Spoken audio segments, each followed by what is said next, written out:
Hello प्रिय छात्रों, मैं हूं उनके पाल। इतिहास की कक्षा में आपका स्वागत है। हम कर रहे हैं कक्षा 11 का इतिहास अर्धवार्षिक परीक्षा प्रश्न पत्र, जो अभी हाल ही में अर्धवार्षिक परीक्षा हुई, प्रश्न पत्र हल कर रहे हैं। प्रिय छात्रों, इस वीडियो से संबंधित आपको हमने 3 वीडियो पहले भी दी हैं। ये प्रश्न पत्र हम 3 वीडियो में पहले कर चुके हैं। इसका ये 4th पार्ट है। तीनों वीडियो का लिंक आपको डिस्क्रिप्शन में मिल जाएगा।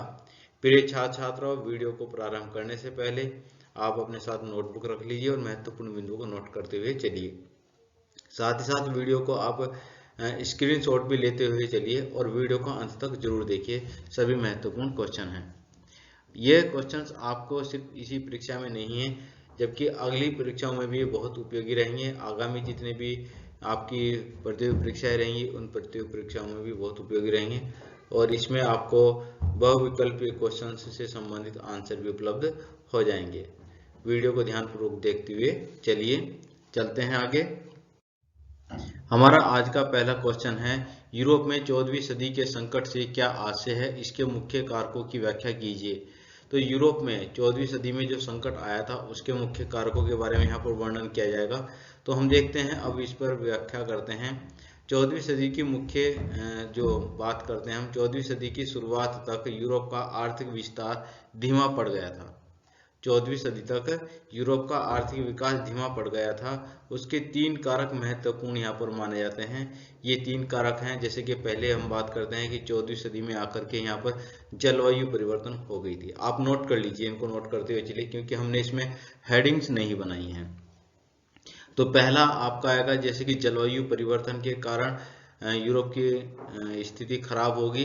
दूसरा हम यहाँ देखते हैं कि यूरोप में जो स्वास्थ्य स्थिति खराब हो जाती है उसके कारण। और चौथा हम देखेंगे यहाँ पर आर्थिक प्रभाव, आर्थिक संकट यहाँ पर आ जाता है।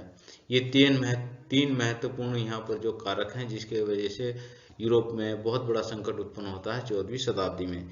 तो हम प्रारंभ करते हैं। पहला हम देखते हैं कि जलवायु परिवर्तन किस प्रकार से यूरोप में हुआ। उत्तरी यूरोप में 13वीं सदी के अंत तक पिछले 300 वर्षों की तेज ग्रीष्म ऋतु का स्थान लिया और उसके बाद में यहाँ पर तीव्र ठंडी ऋतु ने ले लिया। तीव्र ठंडी यानी कि यहाँ पर क्या हुआ, एकदम तुरंत 300-400 वर्षों के बाद में फिर से यहाँ पर एकदम शीत ऋतु प्रारंभ हो गई, ठंडी ऋतु प्रारंभ हुई।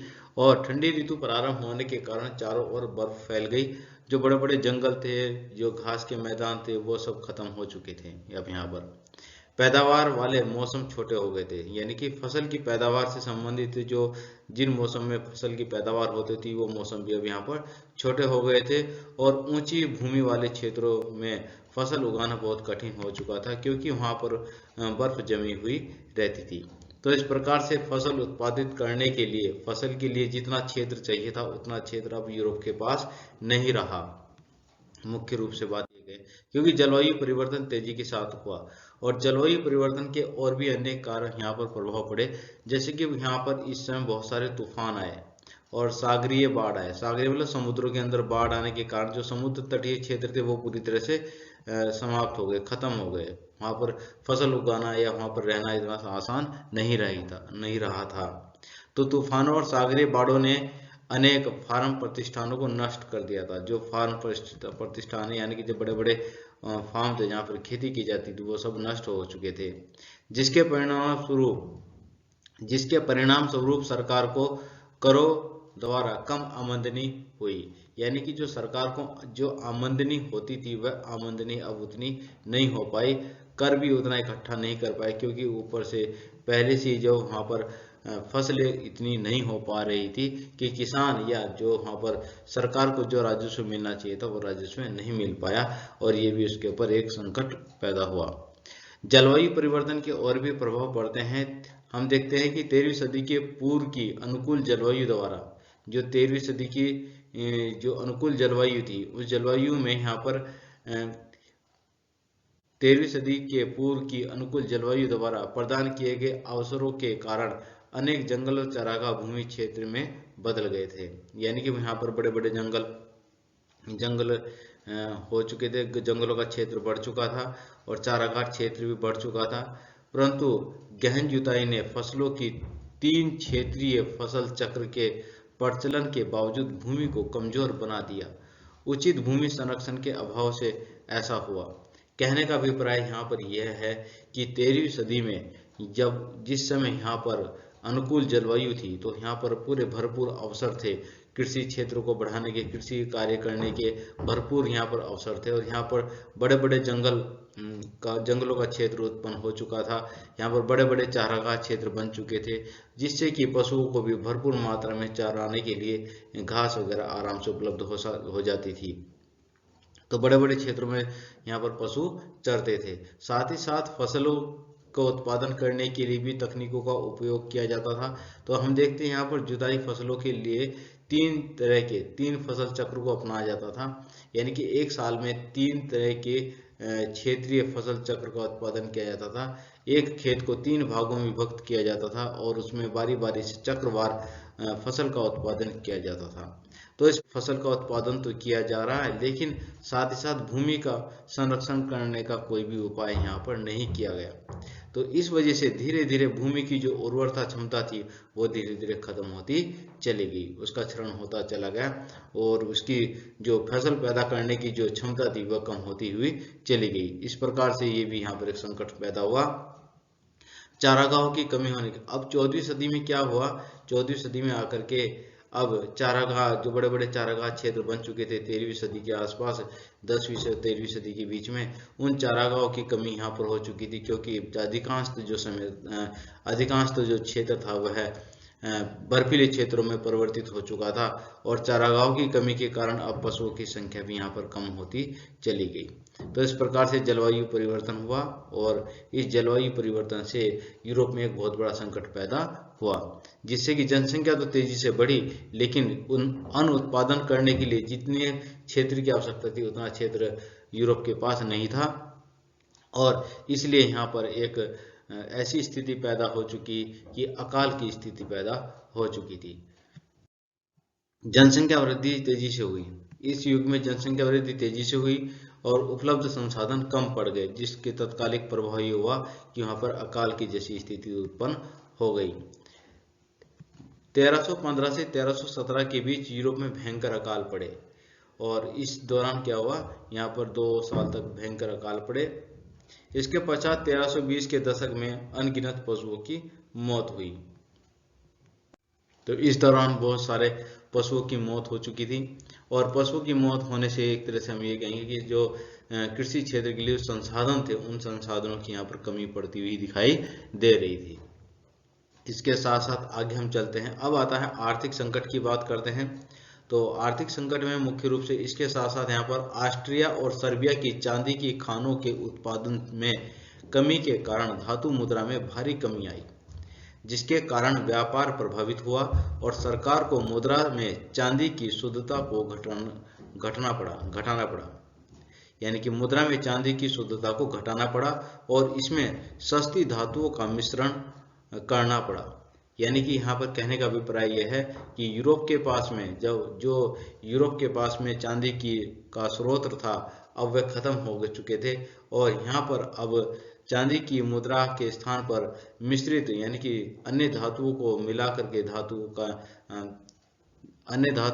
करके मुद्रा को निर्माण किया जाता था। इससे भी आर्थिक संकट उत्पन्न होता हुआ दिखाई दिया।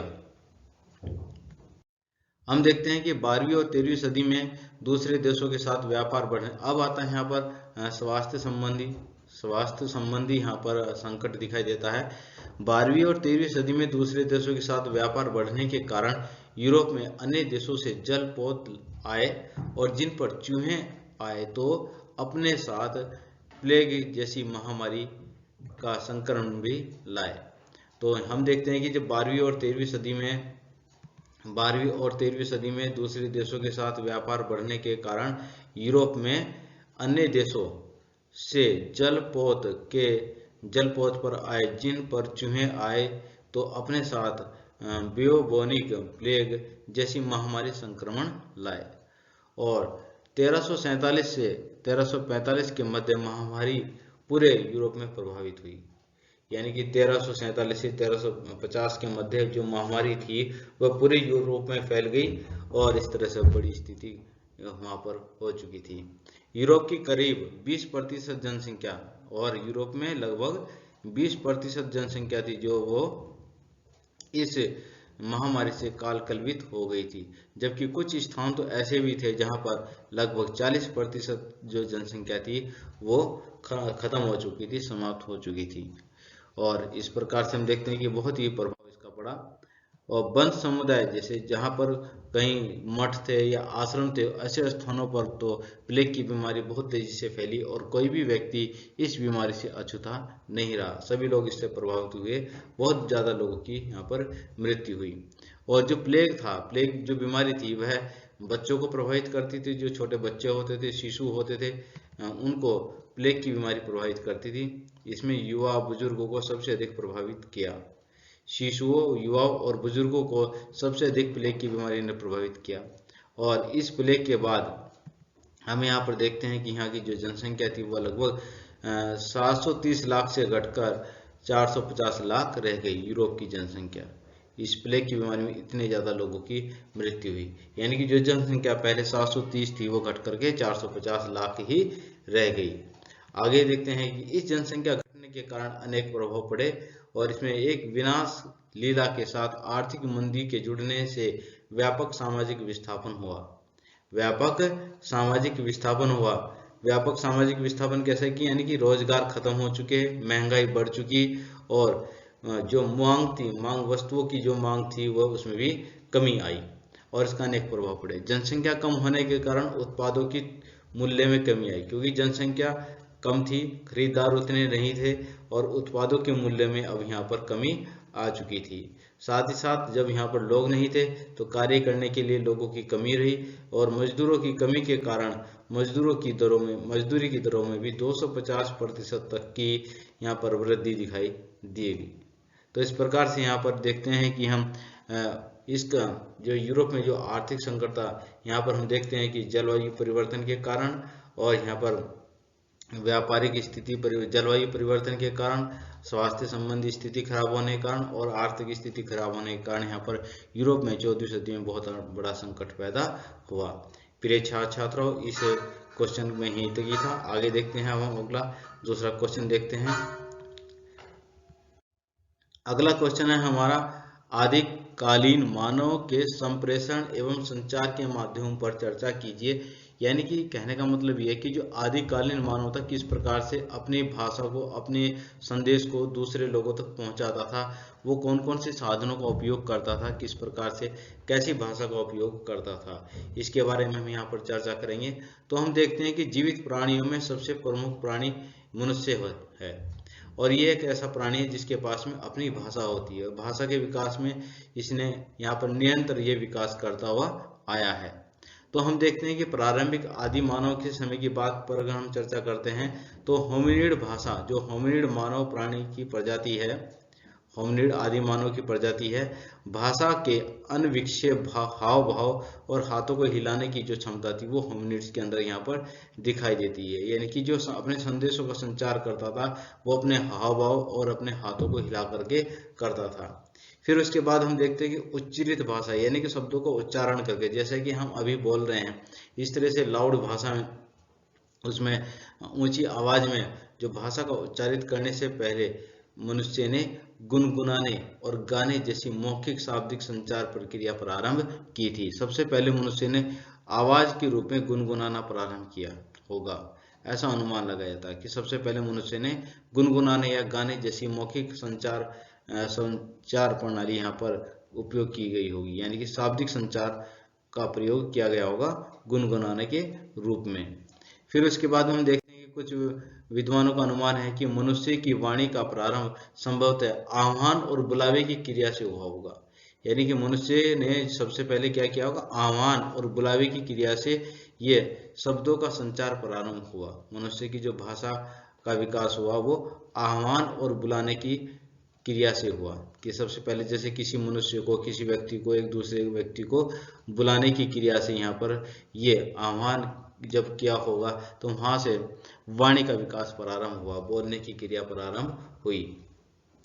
तो प्रारंभिक अवस्था में मानव प्रारंभिक अवस्था में मानव बोलने में बहुत कम ध्वनियों का प्रयोग करता होगा।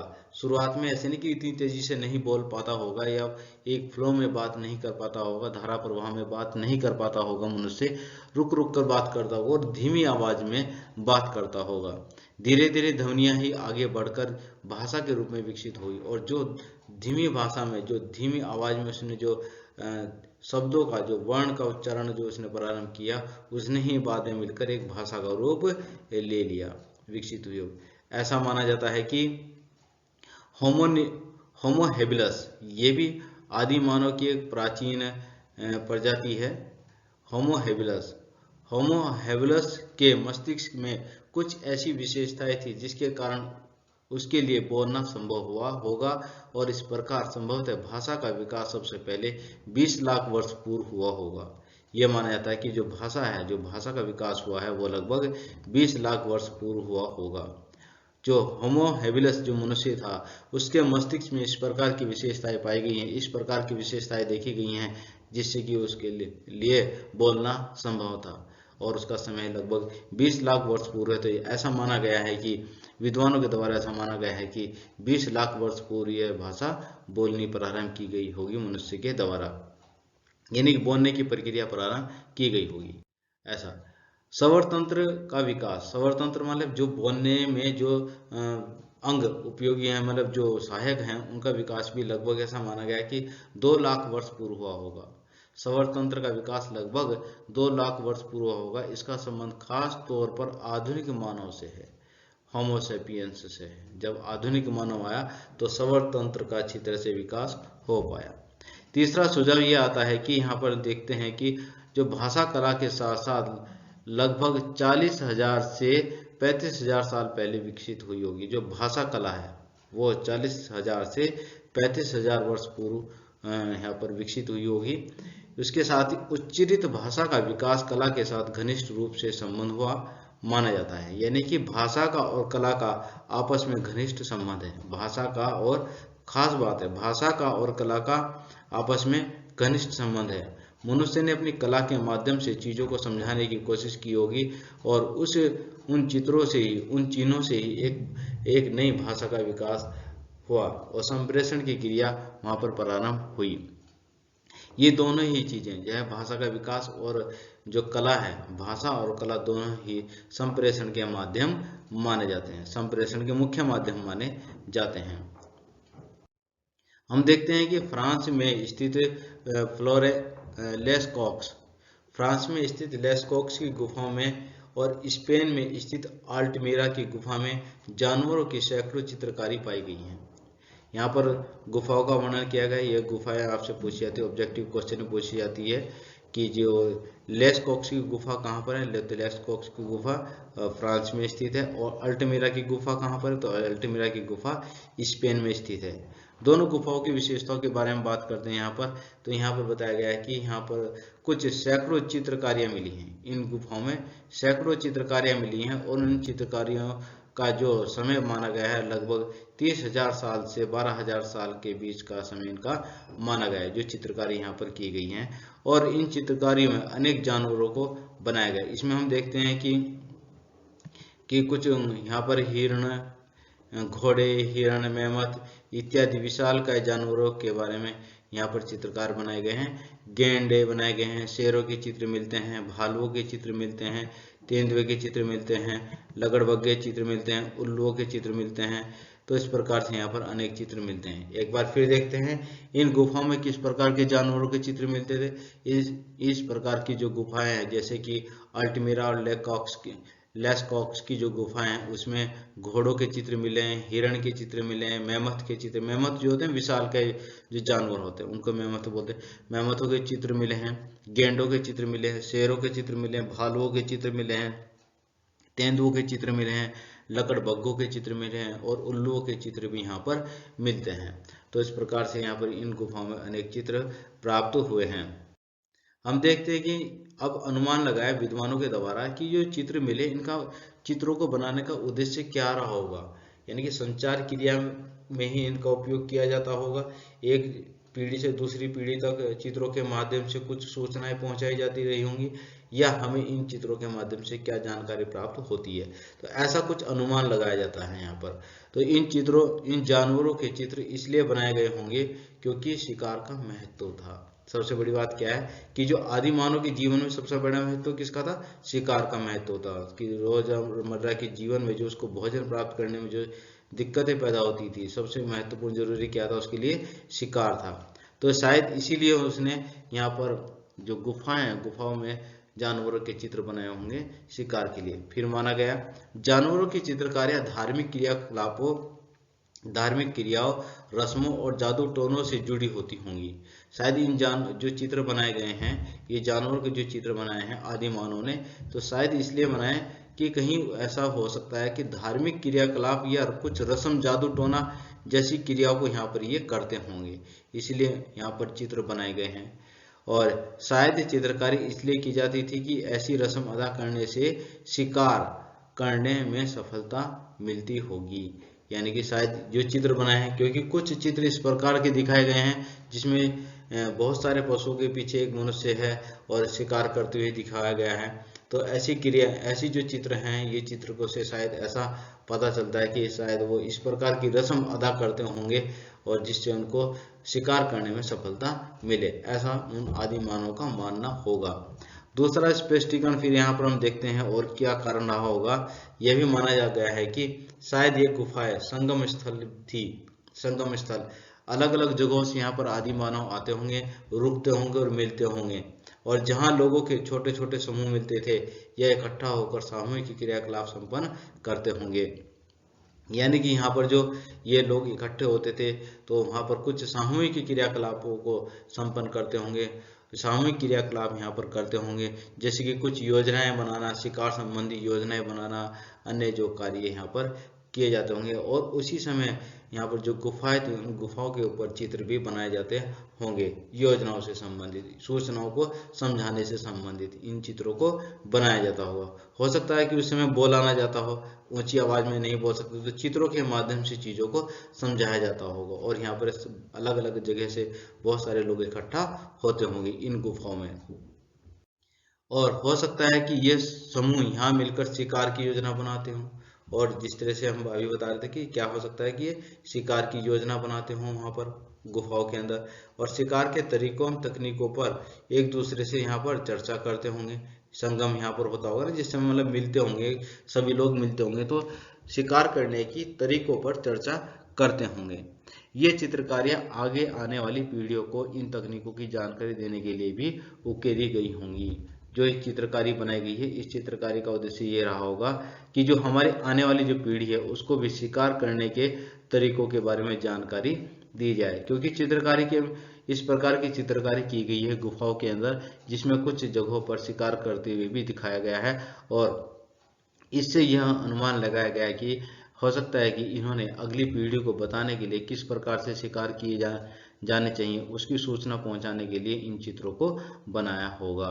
तो इस प्रकार से जो आदि मानव था अपने चित्रों संप्रेषण करता था और संचार करता था अपनी भाषा के माध्यम से और अपनी कला के माध्यम से।